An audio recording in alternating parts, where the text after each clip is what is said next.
માં સિકોતર સસલાનું રૂપ લઈ ઠાકોર પર ભારે પડ્યા। સારાંશ આ યુટ્યુબ વિડિયો જેનું શીર્ષક છે માં સિકોતર સસલાનું રૂપ લઈ ઠાકોર પર ભારે પડ્યા તે વહાણવટી ડિજિટલ ચેનલ દ્વારા પ્રસ્તુત એક ધાર્મિક લોકકથા ઇતિહાસ છે જેમાં માં સિકોતરના દૈવી ન્યાયની વાત કરવામાં આવી છે। મેવા રબારી અને સુખદેવજી ઠાકોરની કથા। વાર્તાની શરૂઆત દયાળુ પશુપાલક મેવા રબારી અને તેમની પત્ની ભમરીબાઈથી થાય છે। દુષ્કાળને કારણે તેઓ તેમના 10 ગાયો માટે નવી ચરાણ ભૂમિની શોધમાં પોતાનું ગામ છોડી દે છે। માં સિકોતરનું રક્ષણ। ભમરીબાઈના આગ્રહથી તેઓ અજાણ્યા પ્રદેશમાં રક્ષણ માટે તેમની કુળદેવી માતા સિકોતરનો કરંડિયો નાનું પાત્ર સાથે લે છે। આગમન અને આમંત્રણ। 9 દિવસ પછી તેઓ સુખદેવજી ઠાકોરના પ્રદેશમાં પહોંચે છે જે એક ધનવાન પ્રભાવશાળી અને સસલાનો શિકાર કરીને ખાવાના શોખીન છે। ઠાકોર મેવા રબારીની દયા અને ગાયના દૂધથી પ્રભાવિત થઈને તેમને પોતાની 70 વીઘા જમીન પર રહેવા અને ખેતી કરવા આમંત્રણ આપે છે। વિશ્વાસઘાત અને સસલા પરનો સંઘર્ષ। જ્યારે ઠાકોરની શિકારની પ્રવૃત્તિ મેવા રબારીની દયા સાથે ટકરાય છે ત્યારે સંઘર્ષ શરૂ થાય છે। ઘાયલ સસલું। શિકાર દરમિયાન ઠાકોર એક સસલાને ઈજા પહોંચાડે છે। લોહી વહેતું સસલું। મેવા રબારીના હળ નીચે સંતાઈ જાય છે। મેવાનો ઇનકાર।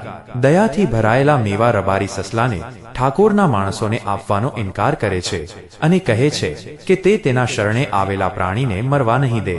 ઠાકોરની હિંસા। આ અવગણનાથી ગુસ્સે ભરાઈને સુખદેવજી ઠાકોર મેવા રબારીના માથા પર લાકડીના ઘા મારે છે જેનાથી મેવા રબારી બેભાન થઈને પડી જાય છે।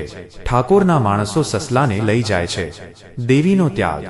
ભમરીબાઈ પોતાના પતિને ઘાયલ જુએ છે। દુઃખ અને ક્રોધમાં તે માં સિકોતરને દોષ આપે છે કે દેવીએ તેના ભક્તને માર પડતો જોયો છતાં રક્ષણ ન કર્યું। તેણી જાણી જોઈને કરંડિયો ખેતરમાં છોડી દે છે અને કહે છે કે તેણીને આવી સિકોતરની જરૂર નથી। માં સિકોતરનો દિવ્ય ન્યાય। ખેતરમાં એકલા પડેલા માં સિકોતર પોતાના ભક્તને નુકસાન પહોંચાડવા બદલ ઠાકોર સામે બદલો લેવાનું વચન આપે છે। દિવ્ય સસલું। માં સિકોતર એક સુંદર સસલાનું રૂપ ધારણ કરે છે। સતત 5 દિવસ સુધી તે ઠાકોર અને તેના માણસોને જંગલમાં થકવી નાખે તેવી દોડધામ કરાવે છે અને તેઓ સસલાને મારવાને બદલે એકબીજાને જ ઘાયલ કરે છે। ચમત્કાર। 6ઠા દિવસે 5 માણસો સસલાને ઘેરી લે છે। તેઓ તેને વારંવાર મારે છે છતાં તેને કંઈ થતું નથી। ઠાકોરને સમજાય છે કે આ કોઈ સામાન્ય સસલું નથી। જ્યારે તેઓ માફી માંગે છે ત્યારે સસલું અદૃશ્ય થઈ જાય છે અને ત્યાં કંકુનો ઢગલો થઈ જાય છે। માફીની શરત। ઠાકોરના એક માણસમાં માં સિકોતર આવે છે અને પોતાની ઓળખ જાહેર કરે છે।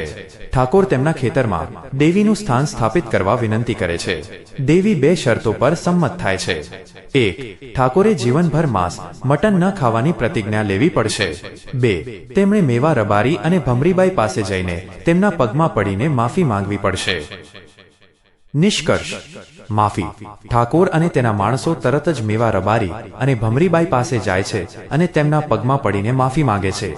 દેવીનું નવું સ્થાન। જ્યારે ભમરીબાઈ કરંડિયો પાછો લેવાનું કહે છે ત્યારે માં સિકોતર મેવા રબારીના શરીરમાં આવીને કહે છે કે ભમરીએ મારો ત્યાગ કર્યો હોવાથી હવે હું તેની સાથે નહીં રહું। દેવી જાહેર કરે છે કે તેઓ હવે સુખદેવજી ઠાકોરના ખેતરમાં કાયમ માટે નિવાસ કરશે। અંત। સુખદેવજી ઠાકોર પોતાના ખેતરમાં માં સિકોતરના અમર બેસણા કરાવે છે। તે ભાવપૂર્વક તેમની પૂજા કરે છે અને દેવી ગામના દુઃખ દૂર કરીને તેમજ વાંઝિયાને પુત્ર આપીને ચમત્કારો કરવાનું શરૂ કરે છે। બીજું કંઈ પૂછવું હોય તો જણાવશો।